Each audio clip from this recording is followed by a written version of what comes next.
আসসালামু আলাইকুম।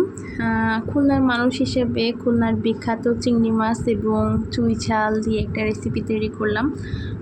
বাংলাদেশের মানুষ কম বেশি সবাই জানে যে খুলনা বিখ্যাত চিংড়ি মাছ, বাগদা চিংড়ি এবং চুই ঝালের জন্য। আমি প্রথমে চিংড়ি মাছটা একটু ভেজে নিয়েছিলাম, তারপরে পেঁয়াজ, রসুন বাটা, আদা বাটা, সাথে একটু টক দইও দিয়েছি। এগুলো দিয়ে ভালো করে কষিয়ে নিয়েছি, তারপরে দিয়ে দিয়েছি চুই ঝাল। তো চুই ঝালটা বেশ আমার কাছে খুব মজাই লাগে।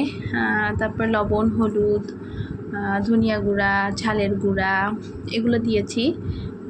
তারপরে একটু বাদাম বাটা দিয়েছিলাম। আমি 2-3 বারের মতো পানি দিয়ে মশলাটা বেশিক্ষণ কষিয়ে নিয়েছিলাম, যেহেতু চিংড়ি মাছটা দিয়ে বেশিক্ষণ রান্না করা যায় না, এই জন্য মশলাটা বেশিক্ষণ ধরে রান্না করেছিলাম। তারপরে চিংড়ি মাছ দিয়ে দিলাম, বাগদা চিংড়িগুলা, তারপরে একটু গরম মশলার গুঁড়া দিয়ে কিছুক্ষণ জাল করে নামিয়ে নিয়েছিলাম। তো খাবারটা বেশ টেস্টি হয়েছিল। আপনারা একটু ট্রাই করে দেখতে পারেন যদি আপনার কাছে চুই ঝাল থাকে।